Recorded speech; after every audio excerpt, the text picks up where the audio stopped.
Welcome students, चलिए पढ़ते हैं real numbers 10th class chapter 1 first topic real numbers पढ़ेंगे।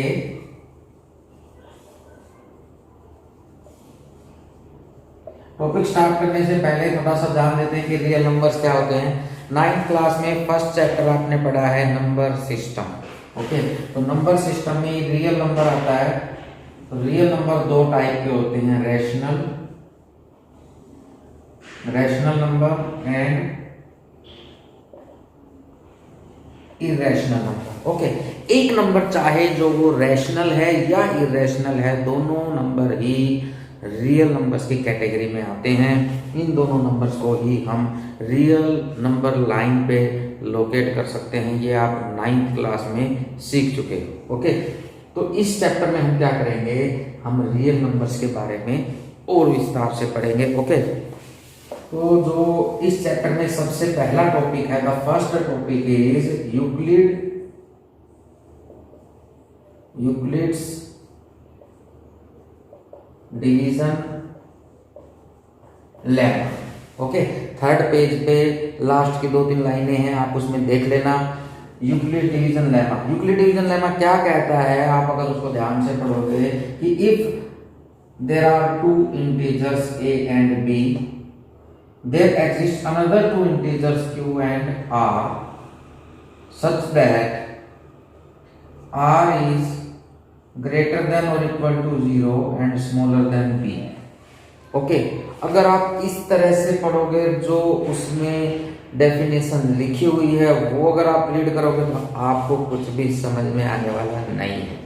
ओके, मैं आपको बताता हूं कि यूक्लिड डिवीजन लेमा है क्या।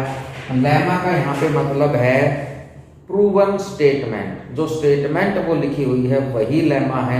वो लेमा कहता क्या है वो हम ध्यान से पढ़ेंगे। देखो, इसको मैं अभी रब कर देता हूं, एक एग्जांपल लेता हूं छोटा सा। 5 से डिवाइड करेंगे 23 को। 5 4 20, कितना आंसर आया? 4 आंसर आया। रिमाइंडर आया 3। This is remainder, this is quotient Q. 23 is dividend and 5 is,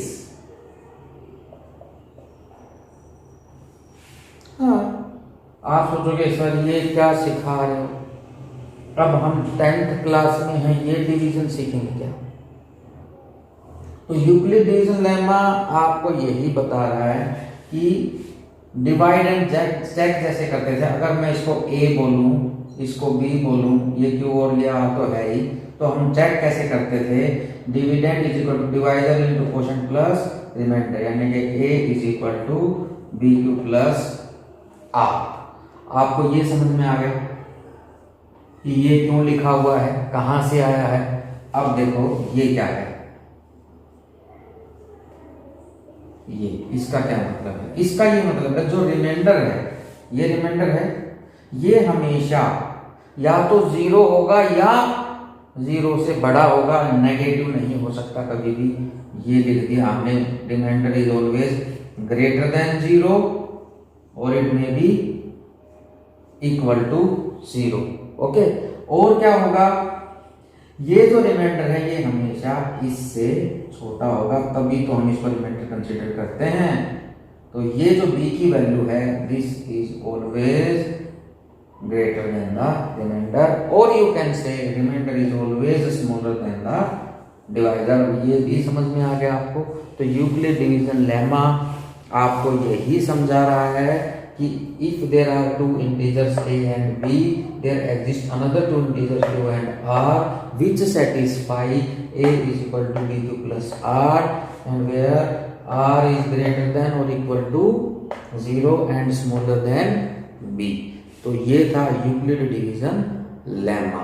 okay, तो चलिए स्टूडेंट अब सीखते हैं Euclid division algorithm. Next topic वो क्या है, यूक्लिड डिवीजन एल्गोरिथम। ये देखो, हम छोटी क्लासेज में कर चुके हैं डिवीजन मेथड से। लॉन्ग डिवीजन मेथड है ये, इससे हम एचसीएफ निकाल चुके हैं छोटी क्लासेज में, ये वही है। ओके, इसमें कुछ भी डिस्टर्ब होने वाली बात नहीं है, ये सब आप पहले कर चुके हो, बस उसको हमें एक बार से रिवाइज करना है।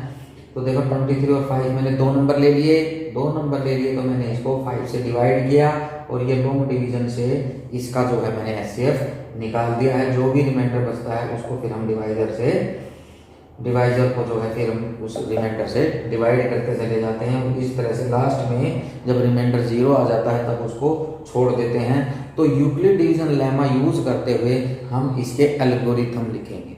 ओके, उसको बोलते हैं यूक्लिड डिवीजन एल्गोरिथम।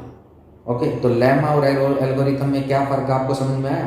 लेमा सिर्फ वो डेफिनेशन है, वो स्टेटमेंट है जो आपके पेज नंबर 3 पे लिखी हुई है और उससे नेक्स्ट पेज पे यूक्लिड डिवीजन एल्गोरिथम के बारे में बताया है। तो एल्गोरिथम क्या होता है? एल्गोरिथम वो स्टेप्स हैं जो हम स्टेप अभी लिखेंगे। ये देखो, तो 23 को कैसे लिख सकते हैं?